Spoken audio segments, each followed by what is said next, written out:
Vamos a formar la mesa redonda adelante. La idea es convocar y vamos presentando la doctora Florencia Perazo, oncóloga clínica del CEMIC, profesora en medicina interna y vicepresidente de la Asociación de Oncología Clínica. Tenemos a Ana María Llamazares, que es antropóloga con formación de posgrado en epistemología y nuevos paradigmas. Es investigadora del CONICET y directora de la Fundación Desde América. Es profesora de posgrado en la UNETREF y la Universidad Nacional de Rosario. Y es autora de un libro que les recomiendo a todos leer, que es el Del reloj a la flor de loto, crisis contemporánea y cambio de paradigmas. Es una biblia de lo que estamos viviendo, del cambio de paradigmas que estamos viviendo. Padre Hugo Mujica estudió Bellas Artes, Filosofía, Antropología Filosófica y Teología. Esta gama de estudios se refleja en la variación de su obra, que abarca tanto la filosofía como la antropología, la narrativa, como la mística y, sobre todo, gran poeta. Y por último, Beatriz Gómez, psicóloga especializada en enfermedades físicas crónicas. Es integrante de la comisión directiva de la Fundación AGLE y está a cargo del curso sobre ansiedad, depresión y condiciones médicas en el máster en intervención multidisciplinaria de la Fundación AGLE y de la Universidad de Valencia. Bueno, y para hacerlo más ameno y más descontracturado, vamos a estar con Jorge Solimano y Jorge Giganti acá interactuando. Bienvenidos a todos, gracias por venir. Y la idea es escucharlos a cada uno. Sé que algunos tienen un par de slides o presentaciones, algunos creo que trajeron algo. Como dijimos antes, yo no recibí todas esas consignas tan interesantes, pero un poco la idea es decir qué es lo que nos planteamos nosotros, qué es lo que se plantean nuestros pacientes. O sea, todo paciente oncológico, cuando se enfrenta con el diagnóstico oncológico, tiene muchísimos sentimientos al mismo tiempo, pero todos juntos, que es miedo, muerte, dolor, angustia, un montón de cosas que se van a ir generando, incertidumbre, exigencias constantes, cambios que vamos a tener a nivel del cuerpo, cambios en la relación con la sociedad, restricciones, el diagnóstico, la verdad, el soporte que vamos a tener en nuestra vida diaria, la adaptación a todos los cambios que vamos teniendo, el control de la enfermedad, control de los síntomas, control de la situación que estamos viviendo, lo incontrolable que a veces se produce en estas situaciones, el dar, el recibir, las dudas que tenemos, las pérdidas de nuestro cuerpo, de nuestra imagen corporal, de diferentes órganos que nos van generando cambios y eso genera una situación interna y de relación con nuestra sociedad diferentes, las dudas, las necesidades, el cómo dar, la tristeza que genera toda esta situación, la relación con todo el resto de la familia, el cómo dar, cuánto dar, cómo se origina todo esto. O sea que todos los sentimientos estos están juntos al mismo tiempo en un paciente que tiene este diagnóstico. O sea que nunca es uno. De repente, de acuerdo a las vivencias de cada día, uno va a primar más sobre uno que otro, pero todo esto está junto en nuestros pacientes. Y eso es muy importante porque lo tenemos que considerar. Porque nosotros tenemos diferentes situaciones. ¿Qué tipo de tumor tiene? El origen y la localización es muy importante. No va a ser igual un paciente que fue operado un cáncer de la mama en un estadio temprano, en lo cual tuvo una mastectomía, en aquellas pacientes que son operadas de un tumor del sistema nervioso central, y eso va a determinar que ese estadio, ya sea temprano, avanzado o una enfermedad realmente cuando es incurable y lo único que nos queda es ser paliativo, va a generar un diferente pronóstico y una forma diferente de situar al paciente ante la enfermedad. Es muy importante a qué edad sucede esto, no es lo mismo una persona cuando es adolescente, un adulto joven, una persona que ya ha desarrollado su vida o en un paciente añoso. La situación ante la enfermedad va a ser totalmente diferente cómo la va a enfrentar y cómo va a responder a todas estas situaciones que se generen. El sexo, fundamentalmente si es mujer o varón, el rol que desempeña dentro del grupo familiar, todo esto está entre sí relacionado simultáneamente junto con todos estos sentimientos que antes nombrábamos.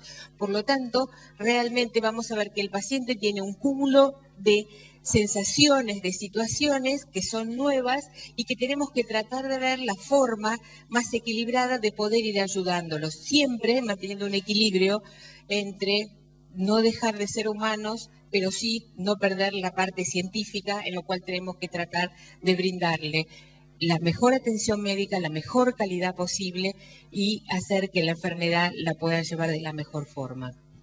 Por lo tanto, un poco el planteo para mí que yo me hago siempre, si esto es una crisis, sí, es una crisis. Es una crisis muy grande porque decir que tener un diagnóstico semejante realmente a todos nos moviliza.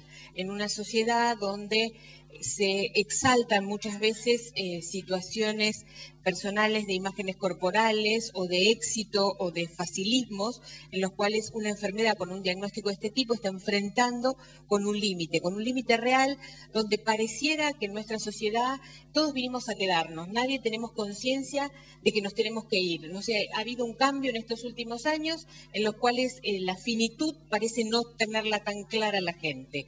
Entonces, es una crisis, no me cabe la menor duda que es una crisis, es una oportunidad de cambio fenomenal, donde yo generalmente aconsejo a mis pacientes bueno, es el momento en el cual uno tiene que plantearse cómo va a ordenar los estantes de vuelta, cómo vamos a poner de vuelta los niveles de importancia y ordenar los estantes y decir, bueno, fenómeno, esto me pasó, está bien, nadie me hubiera gustado que esto realmente me pase, pero bueno, de ahora en más, ¿cómo voy a mirarme? ¿Cómo voy a poner yo delante del mundo? Voy a empezar a aprovechar de que, bueno, si se rompió algo, realmente no importa, porque no tiene valor eso que se rompió. ¿Qué es lo que me importa? Bueno, va a pasar a ser primero, de repente un día azul, precioso como el día de hoy, el poder estar un rato disfrutando de una situación con amigos o poder charlar.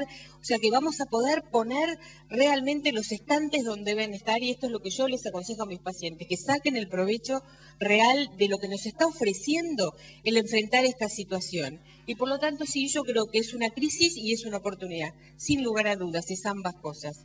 Esto es lo que creo que todos los oncólogos hacemos día a día con nuestros pacientes y tratamos no solo desde la parte científica, sino desde la parte humana, porque es nada más lejano de lo cierto que piensen que los oncólogos no estamos relacionados afectivamente con nuestros pacientes, no nos acostumbramos jamás a que un paciente esté enfermo y se nos muera, siempre estamos educados para luchar y para ayudarlos y nos duele, pero ponemos la mejor cara y el dolor lo tenemos nosotros adentro y lo llevamos a casa o lo charlamos entre nosotros, pero realmente queremos ayudarlos a diario porque sí es una oportunidad de salir adelante. Creo que todos ustedes van a aportar desde otro lado un montón de cosas. Gracias. Bueno, gracias Florencia y entonces seguimos con... Bueno, muchas gracias Laura y el resto del equipo de ASOY por esta invitación y al CEMIC por acoger a este encuentro en un ámbito en que le da prestigio y le da reconocimiento a una temática y a un enfoque que creo que hace falta, y llevar esta reflexión al conjunto de lo que nos está sucediendo. Esto es un poco mi mirada como antropóloga, que trabajo sobre cambio de paradigmas, que sería un poco como mirar la conciencia colectiva en una perspectiva amplia. Efectivamente estamos viviendo un momento de crisis a nivel global, planetario, esto ya no hay necesidad de explicarlo, y toda crisis es, como se decía acá, oportunidad al mismo tiempo. Crisis porque algo está muriendo, algo ya ha dejado de ser funcional y necesitamos abandonar muchos hábitos, sobre todo muchos hábitos mentales, que son los que condicionan nuestro actuar, nuestro percibir, nuestro estar en el mundo. Y oportunidad porque algo están haciendo. Y eso que están haciendo depende directamente de nosotros, de nuestra actitud frente al cambio, de la conciencia que podamos poner en este momento de transición. Como toda transición, es un momento de muchas emociones encontradas, porque a nadie le gusta abandonar los viejos hábitos. Y todos hablamos del cambio, pero tampoco estamos tan dispuestos a abrazar las nuevas cosas que están llegando. Y creo que las enfermedades, sobre todo el cáncer, creo que es una enfermedad de época, y esa es un poco la mirada o lo que quiero aportar. El cáncer está diciendo a través de nuestros cuerpos, está hablando, nos está instituyendo a nivel social como cuerpos que son sujetos que hablan, Nuestros cuerpos están reproduciendo a nivel orgánico un mal que nos afecta a nivel social y humano, podríamos decir. Estamos en un momento de cambio de paradigmas a nivel global, donde lo que está cayendo es el viejo paradigma de la modernidad, la conciencia moderna, la conciencia occidental moderna, aquella que se edificó en Europa, en Occidente, a partir del siglo XV en adelante, basándose sobre todo en la construcción de un tipo de pensamiento racionalista, mecanicista, determinista, que de alguna forma se basó en un metarrelato que se fue instituyendo, digamos, en nuestra cultura, que es el relato del progreso, como si algo, como si una expresión estuviera siempre latiendo subconscientemente, la idea de que el progreso ilimitado nos va a salvar, de que crecer en forma ilimitada es mejor, tener cada vez más es mejor, acumular es mejor. Y esto ha dado paso, si bien en un determinado momento histórico puede haber sido realmente una necesidad revolucionaria, todo tiene su límite. Y en la medida en que no hemos sido capaces de reconocer, o no estamos siendo capaces de reconocer la necesidad del límite del crecimiento, esto ha incurrido en un área de desequilibrio a nivel planetario, social, económico, personal. Todos estamos sufriendo del desequilibrio como mal general, podríamos decir, ¿no? Todos estamos inscriptos en esta lógica del consumir, del tener para ser, del tener más para crecer. Y este consumismo está inscripto es también en este círculo, digamos, del desequilibrio. El paradigma occidental moderno se construyó desde diversas fuentes, como todos los paradigmas, se construyen desde diversas fuentes, la filosofía, el arte, la ciencia en este caso ha sido el agente formalizador de este nuevo pensamiento. Y a nivel de la ciencia quiero llamar la atención de que también hay como un metarrelato que está operando, que es esto de para conocer algo hay que dividirlo cada vez sucesivamente hasta llegar a sus partes componentes, sus partes como más pequeñas, podríamos decir. Esto es una expresión que da cuenta de uno de los pilares del viejo paradigma, que es el eje de la fragmentación. En algún momento se pensó que fragmentar era mejor, dividir era mejor.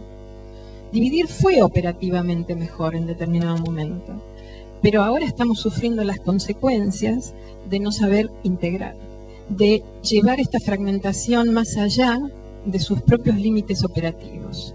Porque si sumamos fragmentación con la idea de todo crecimiento es mejor en forma ilimitada, seguiremos fragmentando en forma ilimitada y eso nos está llevando cada vez más a un mayor desequilibrio. Esto de dividir para conocer es también otro de los pilares de la visión cientificista del mundo, que es el reduccionismo. La mejor explicación reside en el nivel más bajo, en el nivel del elemento, y nos hemos olvidado un poco de las visiones de conjunto, de las miradas de largo alcance, de las visiones integradoras. Estamos acá hablando de medicina integrativa, justamente. Sumado esto a otra asunción del viejo paradigma de que el conocimiento verdadero es conocimiento objetivo, esto significa que la neutralidad es un valor, dividir el objeto del sujeto, separarlo lo más posible, que haya la mayor distancia posible para que no se contamine el conocimiento. Supongo que también a nivel del trato de lo que se está hablando acá es la división entre médico-paciente. Son una serie de principios, podríamos decir, de este viejo paradigma, de lo que está muriendo, que nos hacen, a mí me hicieron reflexionar cuando tuve esta invitación sobre cuánto de todos estos rasgos del viejo paradigma se están expresando a través del cáncer como fenómeno social, como fenómeno humano, podríamos decir, como una enfermedad que surgió junto con la modernidad, que tiene que ver, y es interesante, por lo menos de lo que yo escuché acá, me abrió los ojos, que podríamos decir que es una matriz común a diversas enfermedades.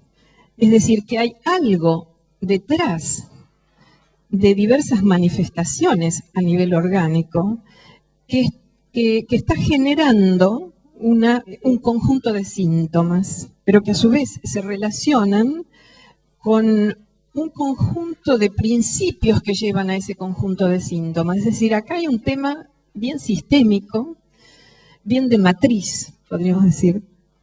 Y lo que yo encuentro en forma muy, podríamos decir, superficial, porque obviamente no es mi especialidad, es que hay una homonimia o hay una correspondencia entre esta matriz a nivel orgánico de lo que el cáncer expresa y la matriz del viejo paradigma a nivel de lo que este paradigma nos ha impuesto como patrones cognitivos.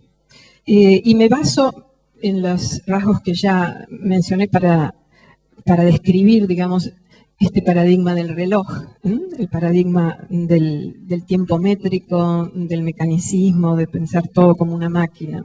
Pienso en el crecimiento incontrolado, pienso en el comportamiento invasivo, como una forma de transgredir los límites que tienen que ver con la alteración de una función orgánica normal, entre comillas, el crecimiento desmedido y fuera de los límites de lo que sería la naturaleza, el crecimiento celular natural, que lleva naturalmente también a un orden en el organismo. Entonces, realmente este es lo que quiero aportar como mirada. Estas cosas en común nos están hablando de que este cambio de época nos debería hacer como reflexionar sobre la necesidad de ir de la fragmentación a la integración o tender hacia, a rectificar aquellos rasgos del viejo paradigma que hoy nuestros cuerpos nos están diciendo de forma tan dolorosa y tan terminal, tan capital, podríamos decir, tan esencial, que va al hueso, va a la médula, que es nuestras propias vidas, nuestra propia supervivencia. Entonces, reflexionar sobre la fragmentación para tender hacia la integración, que es lo que está demandando este nuevo paradigma en ciernes o en crecimiento. Reflexionar sobre las supuestas bondades del crecimiento ilimitado para ir hacia una rectificación de ese rumbo, hacia un crecimiento ordenado, hacia un respeto de las leyes naturales, hacia algo autosustentable.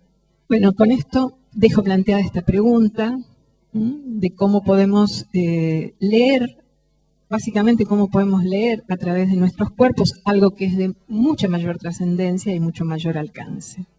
Gracias. Gracias, Andrea. Quiero empezar deteniéndome un poco en la etimología de crisis y de dolor.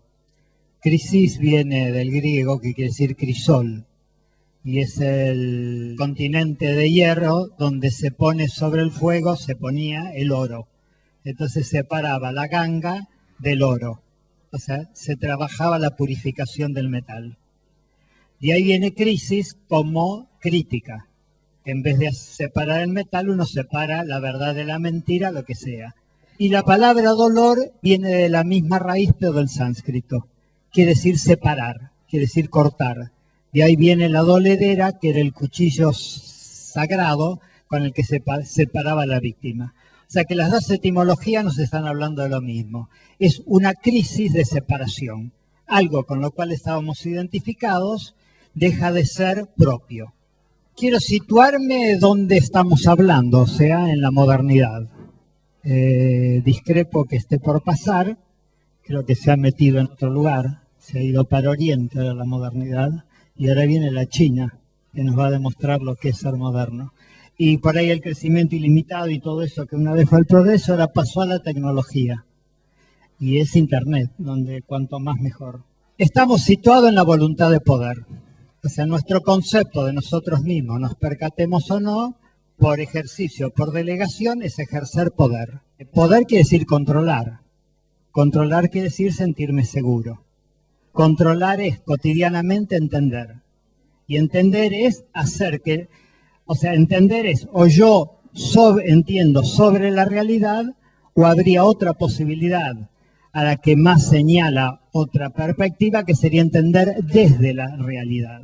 Pero nosotros estamos en este lugar de el control y el dominio. Todo aquello que haga mella a nuestro poder, nos percatemos o no, queda rechazado. Precisamente si tuviera que tomar una imagen, la macroimagen del dolor o la enfermedad, que termina siendo la muerte es precisamente no poder. Es el lugar donde todo nuestro poder queda desmentido. Además, si pensamos que no pudimos nacer, sino que el nacimiento nos fue dado, y no podemos morir, porque nadie moriría por cuenta de uno, sino que la muerte nos llega, nos damos cuenta que en realidad no tenemos poder. Quizás porque estamos entre dos abismos de donación en vez de control, es que necesitamos tanto ejercer el control porque no soportamos el estar expuesto a semejante gratuidad de la vida.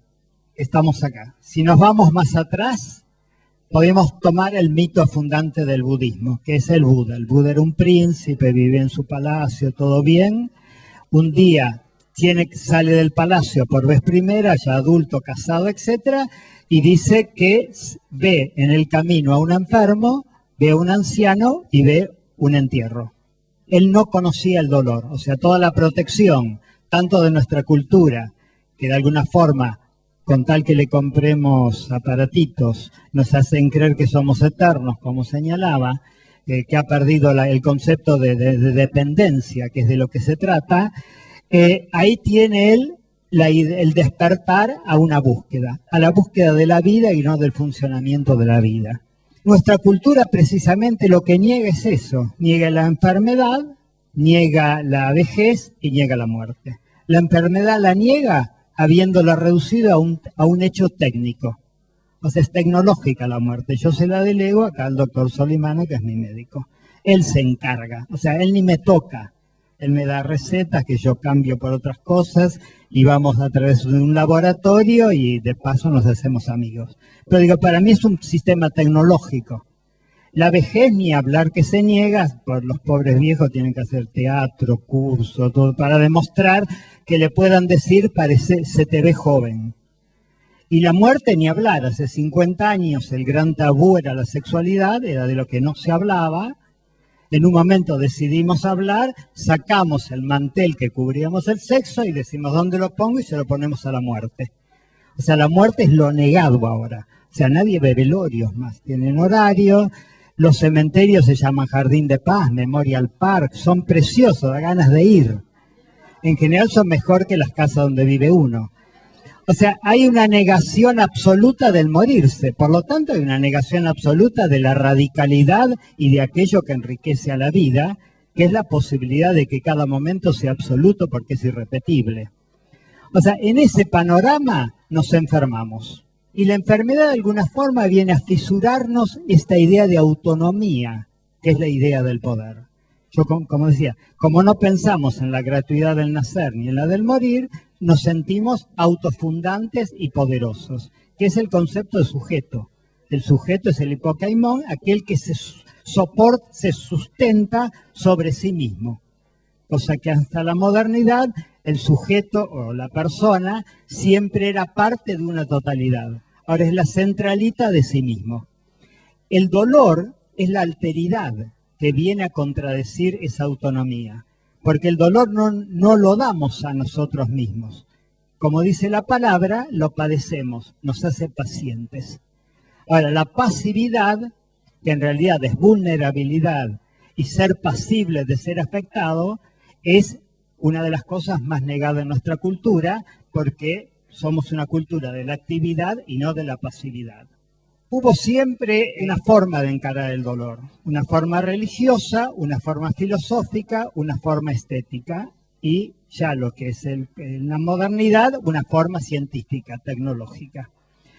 La religiosa y la filosófica pertenecían al ámbito de la sabiduría. El dolor siempre fue considerado como el lugar de la reflexión de la finitud. El dolor venía a avisarnos que nos íbamos a morir. Con la negación de la muerte hay que negar el dolor, de alguna forma transferirlo a otro lugar. Después está también la forma religiosa, que de alguna forma logra redimirlo en el sentido de inscribirlo en un contexto más global. O sea, tiene sentido porque digamos, la totalidad tiene sentido. Y la gran fisura del sentido en el sistema religioso es el sufrimiento del inocente. Pero bueno, en eso no vamos a entrar. Pero sería como la dialéctica que cuestiona también esa forma sublime de haber encauzado el dolor, que siempre es doloroso, valga la redundancia, y que sería el lugar donde no encuentra explicación. Entonces ya no pediría un consentimiento, sino una entrega, algo mucho más global que sería un misterio. La filosofía siempre tuvo de alguna forma o el concepto de lo que se llama la sabiduría de Sileno, que mejor es no haber nacido, y después con Nietzsche aparece la idea de el dolor como finitud y por lo tanto como gratitud. La idea de que también la finitud puede ser celebratoria. O sea, no tiene que tener un sentido, sino que podría tratarse de un mero juego y en el jugar está el sentido. Y para Nietzsche, precisamente, el dolor es la posibilidad de romper ese yo autosubsistente que se da a sí mismo el sentido o la significación de ser. De ahí también, o sea, para hablar de lo estético como dolor, cito al gran Hölderlin que dice, así es el hombre.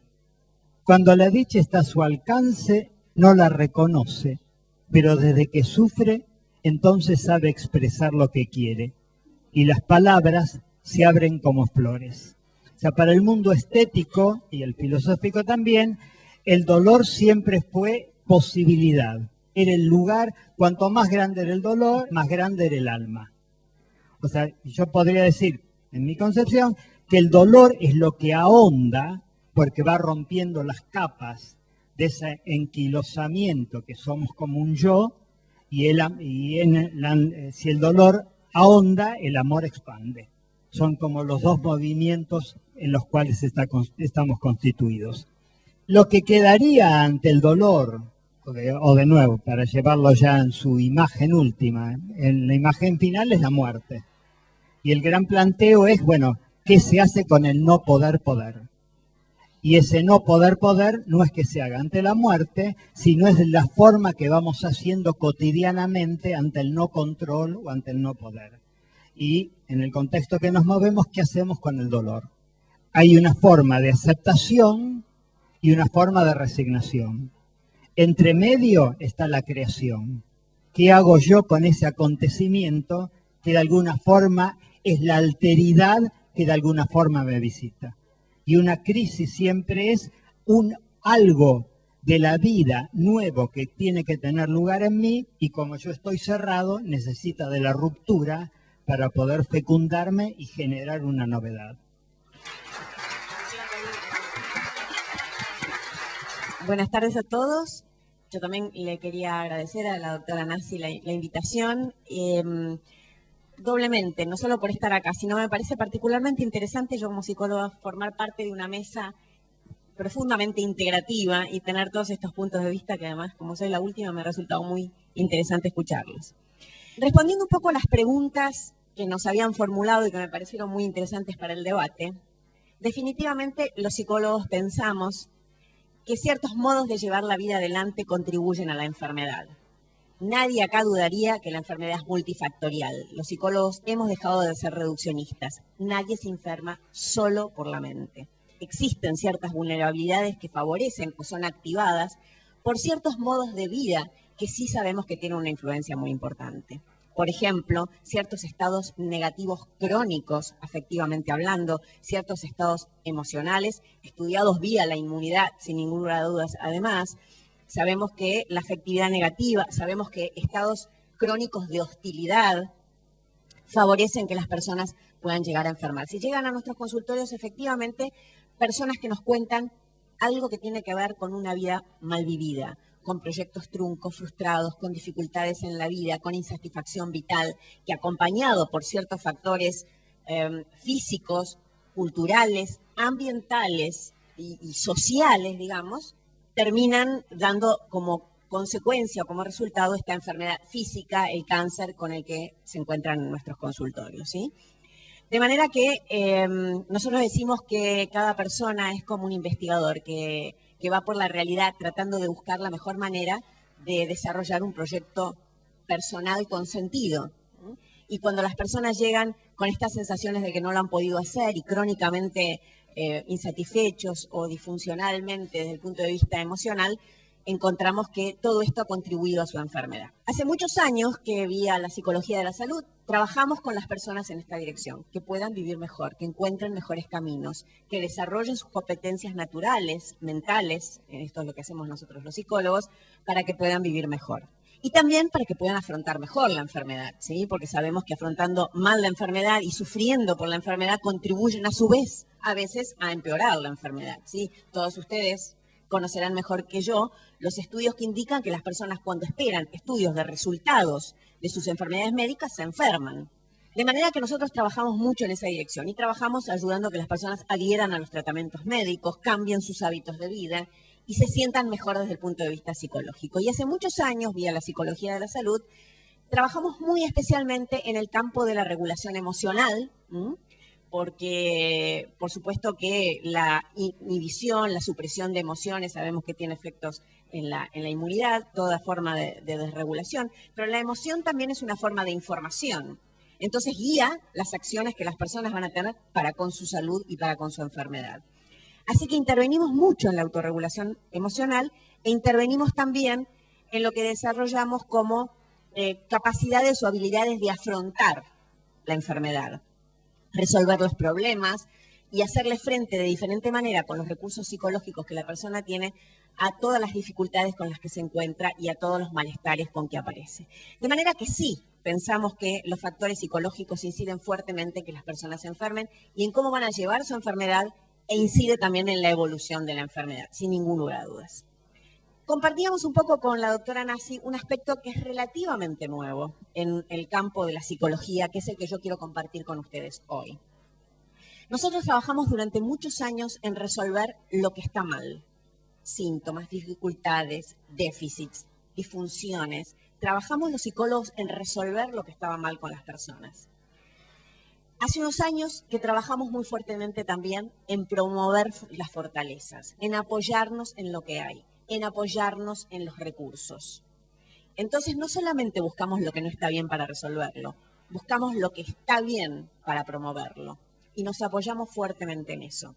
Y por ese camino encontramos algo que tiene muchísimo que ver con esto de la crisis y la oportunidad, que es un concepto que utilizamos mucho en psicología, que es el de crecimiento postraumático, que es la posibilidad de crecer a partir de una situación traumática en la vida, no a pesar de ella, por ella.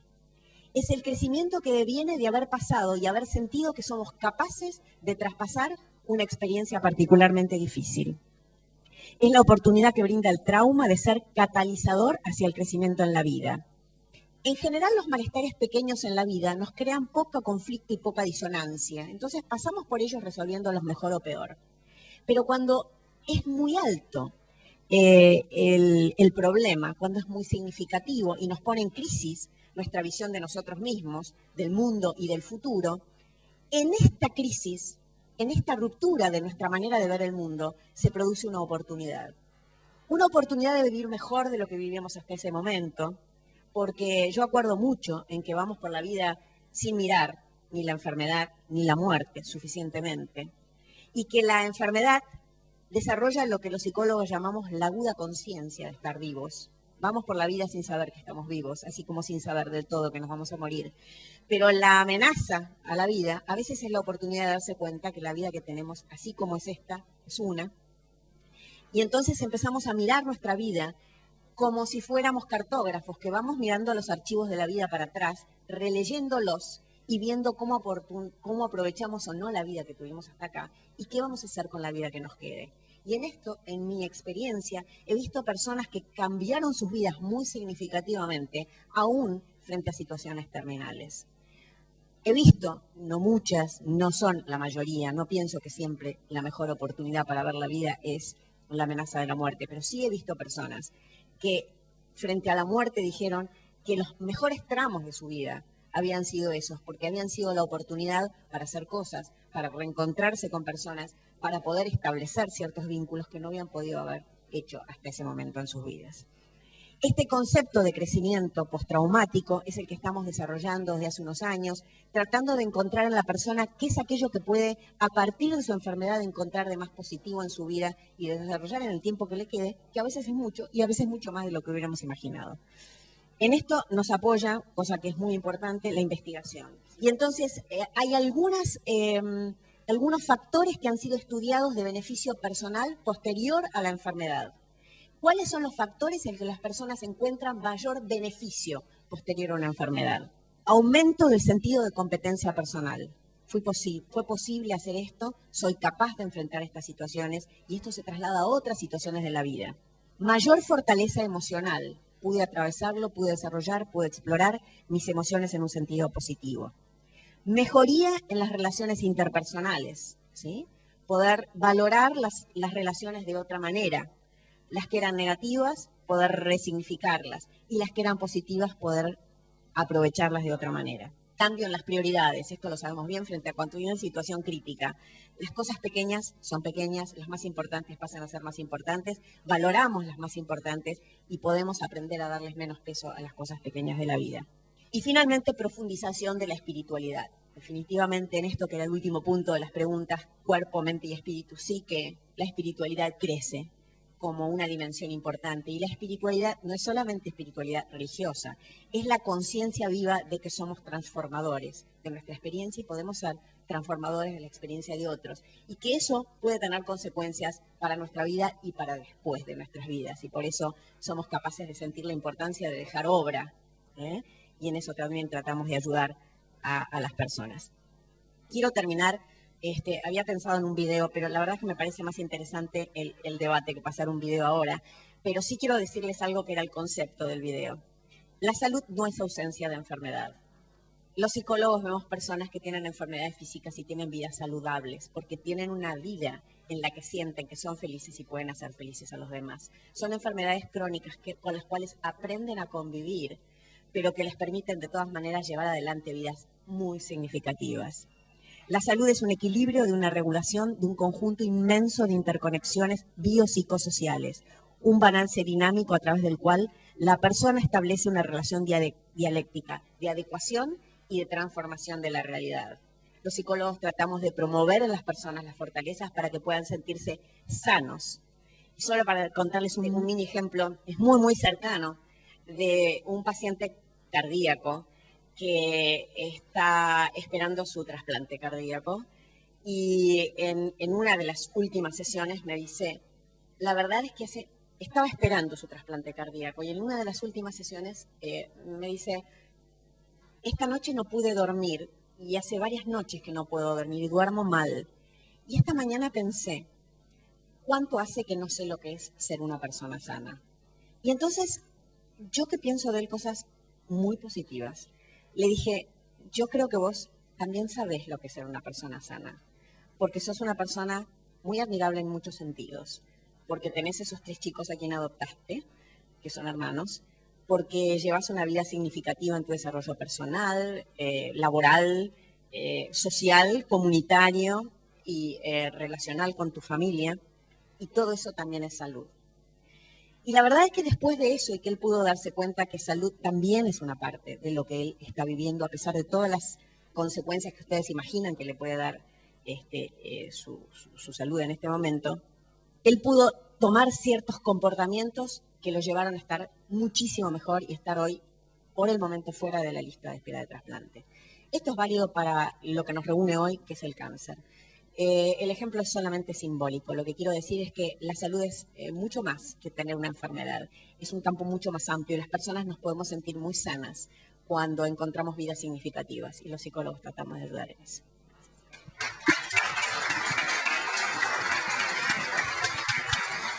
Es una consulta, por ahí va a hacer una reducción de un par de conceptos quizás inadecuada, pero me la permito para expresarlo rápidamente. Y esto hace mano de casi una paradoja, porque por un lado uno quiere para uno, para los pacientes, los hijos, los seres queridos, que no sufran. Porque eso es lo que uno siempre busca, ¿no? Por lo menos en general. De hecho, considero una patología buscar el sufrimiento. Pero por otro lado uno estima, y más en función de lo que se tocó en esta mesa, que puede encontrar lo mejor justamente en medio de una crisis. Entonces, ¿cómo se explica eso? ¿Que hay que exponerse a crisis para obtener lo mejor o no? ¿Cómo es? La verdad es que el sufrimiento es inherente a la condición humana y hay una cierta cuota de sufrimiento que nos hace aprender. Cuando nosotros, muy bueno el ejemplo de los hijos, le ponemos un límite y un poquito sufren, y también sufrimos nosotros cuando le decimos que no. Hay una cierta experiencia de cierto nivel de dolor que es el único que nos permite crecer. No buscamos las crisis, pero son inevitables, porque estamos expuestos al cambio social y evolutivo. Y en cada cambio tenemos una crisis y hay un cierto nivel de dolor, porque tenemos que atravesar, encontrarnos a nosotros diferentes y crecer, y el crecimiento provoca un cierto monto de dolor. Hay otras formas de crisis que definitivamente no buscaríamos, como es tener una enfermedad oncológica. Desde el punto de vista psicológico, me interesa, por supuesto, la opinión de los demás. Sí, que lo que hacemos es que cuando esa crisis ya se dio y no podemos volver atrás, sacar de ella lo mejor posible. Nadie quiere el dolor del otro. Creo que amar es tratar de abrazar al otro para que no se muera. Digo, eso es lo que todos queremos, que el otro sea eterno. La crisis no se puede buscar. Si la busco, soy yo que me proyecto en una negatividad. La crisis es la alteridad, es lo otro que no soy que me busca para hacerlo. Entonces, no puedo yo generar mi crisis. Digo, eso sería, bueno, de nuevo, es una simple proyección. Y ahí hay una tensión. Lo que puedo hacer ante la crisis, o sea, librar al otro del dolor, sabiendo que estoy tratando de un imposible. Entonces, cuando el dolor lo tiene el otro, no queda más que acompañarlo. Pero ni busco el dolor para el otro, ni puedo querer la crisis para mí. Sí, yo coincido con que la vida es cambio. Nosotros hemos sobrecargado la palabra crisis con una connotación excesivamente negativa, porque según para el paradigma de la modernidad, el cambio es una cosa, pero digamos, no es muy bien vista. No estamos muy acostumbrados a aceptar que la vida es cambio. Más bien vivimos bajo el paradigma de pensar que la vida es estabilidad. Y aspiramos a algo estable. Y aspiramos a una ilusión de certeza, de certidumbre, de supuesta felicidad. Esto conlleva la negación del cambio, la negación de todo lo que significa el cambio. La vida en sí es cambio, porque la esencia de la vida es muerte y renacimiento. Entonces, en tanto estamos tan desconectados de lo esencial de la vida, nos cuesta aceptar el cambio, nos cuesta socialmente los momentos de pasaje. Los vivimos como crisis, cuando en realidad son ciclos naturales del proceso del vivir. Y el dolor, que también lo connotamos como algo negativo, en el fondo es algo que por supuesto nadie se lo desea ni nos lo proveeríamos intencionalmente, pero si lo pudiéramos aceptar como parte del ser y pudiéramos tomarlo como un gran maestro, como en definitiva es, sería algo mucho menos traumático, sería algo menos como desastroso para nuestra supuesta estabilidad. Yo un poco lo que estoy totalmente de acuerdo, uno no le desea a nadie que sufra, a sus hijos yo concuerdo que es bueno ponerle límites y aunque nos duela, uno crece con eso, pero creo que nosotros que estamos en contacto en el día a día con nuestros pacientes, todos los médicos con los cuales yo he trabajado, el doctor Giganti, el doctor Recondo, el doctor Selimano, que nos conocemos mucho, creo que sería una pena que nosotros no pudiéramos aprovechar, o por lo menos es lo que nosotros hemos tratado siempre de aprender a través de lo que viven nuestros pacientes. Y si nosotros no aprendemos a darnos cuenta que a través de esa crisis nosotros también crecemos un montón. Yo reconozco que he madurado desde el día que fui madre, he madurado con la profesión y he crecido como ser humano enormemente y agradezco a mis pacientes. Siempre lo he dicho que gracias a Dios no tuve que pasar por esa situación límite para considerar que hay tantas cosas fantásticas en mi día a día que me hacen que yo venga a CEMIC a pesar de que no me gusta este piso o que no está limpio y protesto todos los días, contento y disfrutando todas las cosas que uno puede aprovechar. O sea que me parece que sería realmente de parte nuestra un insulto no saber aprovechar lo que podemos aprender a través de nuestros pacientes, no llegar a tener esa situación de crisis y aprender de ellos todo lo que nosotros podemos incorporar y ser mejores seres humanos. O sea que creo que es muy provechoso lo que nosotros tenemos el beneficio de vivir y poder aprender, ¿no? Quería también traerla a Susan Sontag y el cáncer y sus metáforas cuando escribe el libro, cuando ella hace el diagnóstico de cáncer de mama. Y el tema del simbolismo y de la palabra cáncer y del no nombrarlo y de ponerle un diagnóstico ominoso. Y en realidad, primero intentar taparlo con el lazo rosa, con el peluche, con el no hablar, con si te vas a deprimir, te va a ir peor, entonces más vale no hables. Y en realidad es una manera de taparlo, de ponerle un velo. Ese espejo que nos pone a nosotros, nos enfrenta a nuestra finitud. Y es probable que una de las ideas y que bueno pueda surgir algo de acá es salir de ese mensaje positivo un tanto berreta o tanto primitivo de pensar en positivo, en realidad es estigmatizarlo y creo que al paciente oncológico le carga otro peso más, además de curarse, tiene que simular estar bien. Eso es un tema muy complejo y que en realidad me parece que nos tenemos que hacer cargo nosotros como sociedad de ese tema. No, me parece muy, muy importante lo que decís, porque había una pequeña partecita más que yo iba a decir, no dije, y me parece importante no omitirla, que es que buscar lo positivo no significa que las personas deben encontrar algo positivo. Muchas veces no lo hay, es muy difícil de encontrarlo, y lo más respetuoso es acompañar en el profundo dolor y sufrimiento que una enfermedad así significa. Y me parece particularmente importante porque, por lo menos en nuestra institución, muchas personas llegan con una especie de imperativo de ¿y qué aprendiste de tu enfermedad? Y las personas dicen, pues nada más que sufrimiento. Y si no podemos acompañar en que el sufrimiento es sufrimiento, entonces estamos haciendo todos algo que seguramente que nos ayuda. Yo quería plantear el tema, las estadísticas actuales indican que, por ejemplo, en Buenos Aires, el 30% de las personas viven solas. Uno basta prender la radio, la televisión, y uno lo que ve son personas que viven solas, acompañadas por su perro, visitados esporádicamente.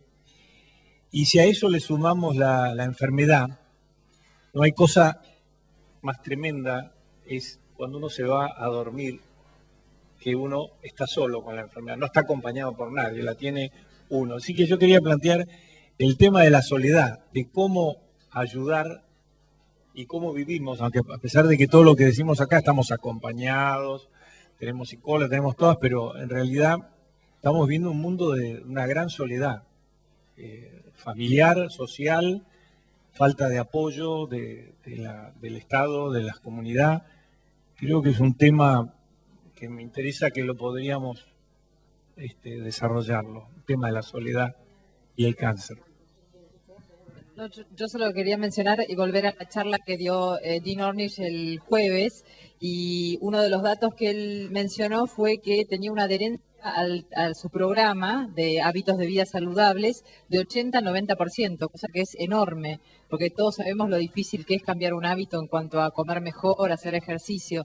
Y le preguntamos cuál es el truco, y él dijo community, el sentido de comunidad. Sigue haciendo grupos participativos, son gratuitos, son periódicos, para que la gente desarrolle un sentido de pertenencia. Y está bien, no va a dejar de ir a dormir solo pero por lo menos sentir que pertenecen a un grupo y que a alguien le importa que él esté ahí o no. Sí, a mí como psicóloga me parece un punto absolutamente central. Está muy estudiado el peso del apoyo social, tanto en la generación de la enfermedad como en la evolución de la enfermedad. De manera que nosotros trabajamos muy fuertemente en crear redes, en cómo hacer para promover en esa persona la mejor red posible. Y cuando las personas están acostumbradas a estar solas, solo ven su soledad, y nuestro trabajo es ayudarlos a ver cómo hay un mundo al que podrían acceder si se abren a eso. La verdad es que la comunidad no ayuda mucho, lo social no ayuda mucho, pero vivimos en un mundo en el que tenemos que hacer un esfuerzo por encontrarnos, por unirnos, por aliarnos, mancomunarnos. En ese sentido es que yo decía que este congreso me parece además tan particularmente interesante, porque estamos tratando de hacer algo en común y eso es un bien muy preciado y bastante escaso. Bueno, quiero conectar el tema de la soledad que usted traía con este eje de lo que es para la modernidad la fragmentación. La soledad es una consecuencia casi lineal de la fragmentación. Nosotros como seres humanos nos hemos aprendido a concebir como separados, porque eso es parte del proyecto de la modernidad, aislados. Hemos desarrollado como un valor la desconexión emocional, y entonces la consecuencia inevitable es el sentirnos arrojados a este mundo, el sentir que todo depende de nuestras propias fuerzas, el no sentirnos parte de algo mayor que nos contiene, en el que nosotros participamos. Por eso también, y por supuesto, toda la vida social refuerza, digamos, ¿no? Esta convicción y esta vivencia profunda. Sería importante distinguir, por ejemplo, lo que es soledad de ser solitario. Son cualitativamente estados diferentes. Y creo que en esto la gran clave de vuelta para mí aparece a través del sentido de la recuperación de la espiritualidad, porque la espiritualidad no es ni más ni menos que el sentirnos conectados, el religarnos.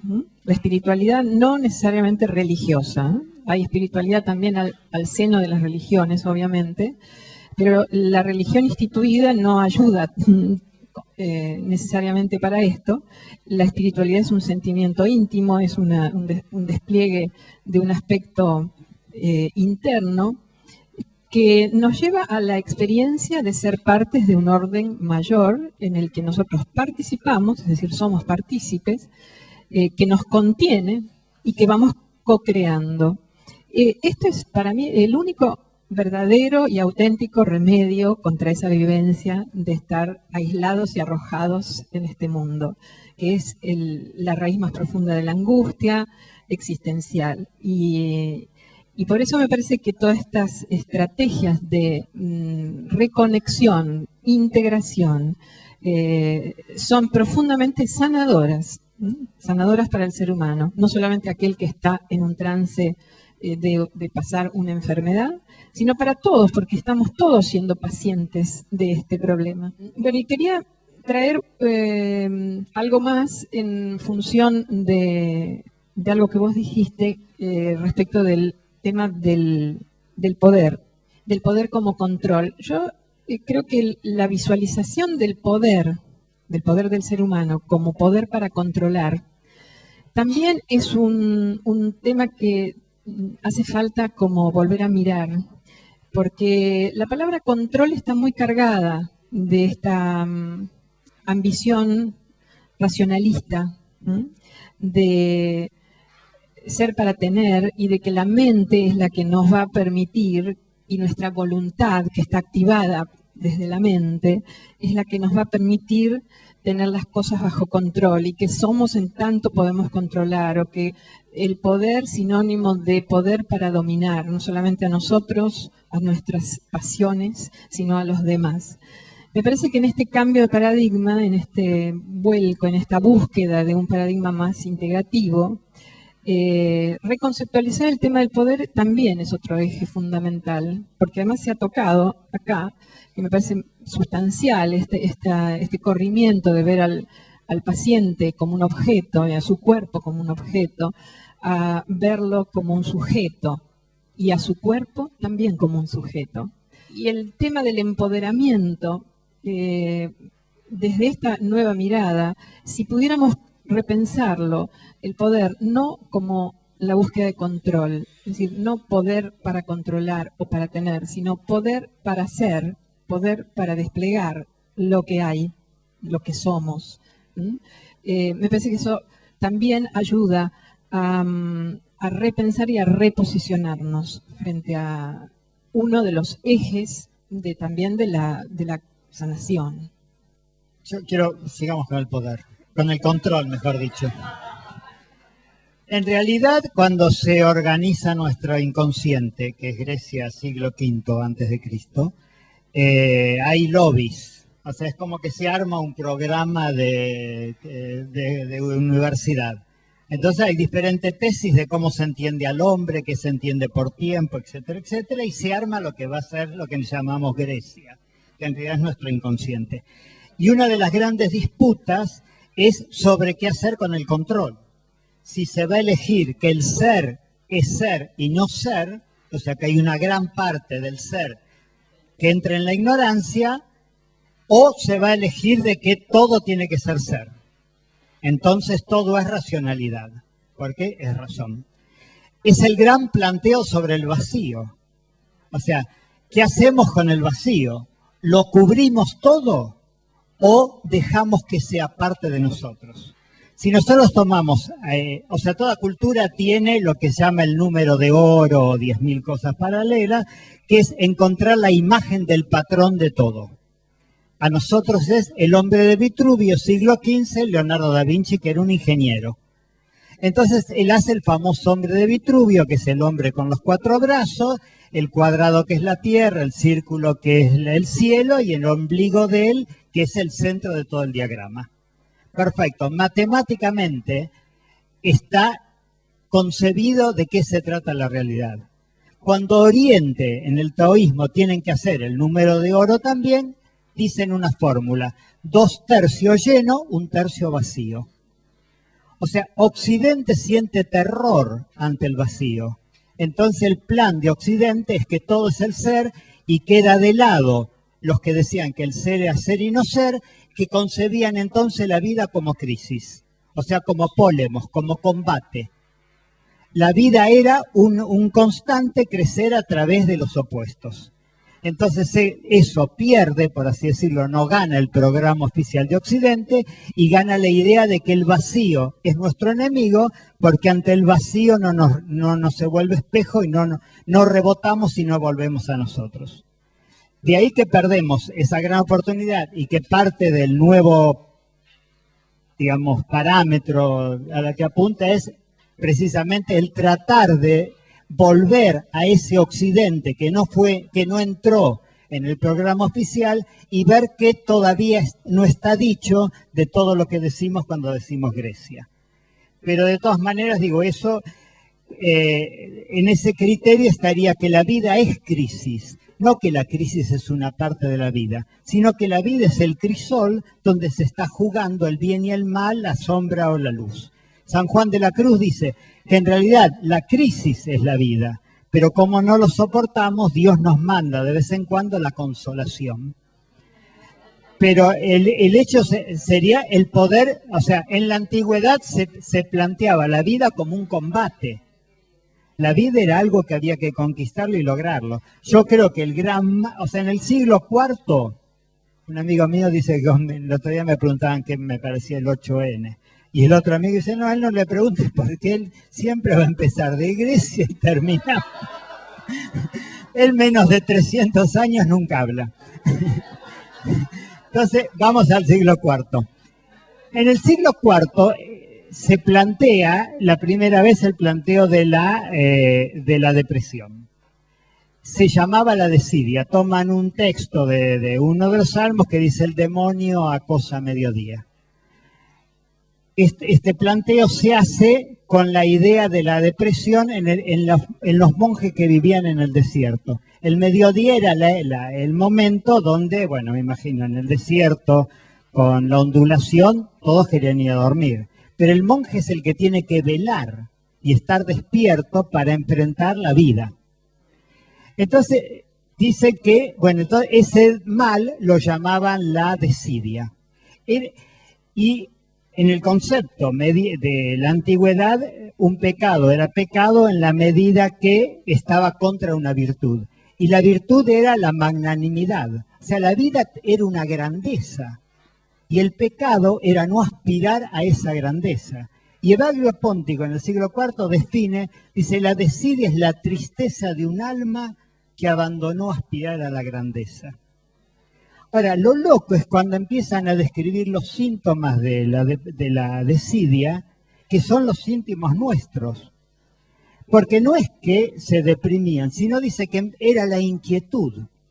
Y dice, sacan un rollo, después otro rollo, y no terminan de leer ninguno, y encuentran excusa para ir a hacer visitas y romper la soledad. O sea, era ese nerviosismo. Y yo creo que gran parte de nuestra desgracia cultural, que tiene todo un montón de gracias también, es haber perdido esa aspiración a que la vida es una crisis, en el sentido que es un combate por la grandeza, por la creatividad, y no por la felicidad burguesa. O sea, que es más o menos tener el último iPhone. No, pero quiero recuperar esa idea del aspirar a la grandeza, ¿no? Y de que hemos perdido eso, hemos perdido la idea de... O sea, el antiguo quería ser un héroe, un caballero, un santo. Había todos esos grandes modelos que eran imposibles, pero posibilitaban un nivel superior al posible de llegar al Patio Bullrich. Y leer un poema de Roberto Juarros, del libro Poesía y Realidad, que termina así, diciendo: ¿dónde está la sombra de un objeto apoyado contra la pared? ¿Dónde está la imagen de un espejo apoyado contra la noche? ¿Dónde está la vida de una criatura apoyada contra sí misma? ¿Dónde está el imperio de un hombre apoyado contra la muerte? ¿Dónde está la luz de un Dios apoyado contra la nada? Tal vez en esos espacios sin espacio esté lo que buscamos.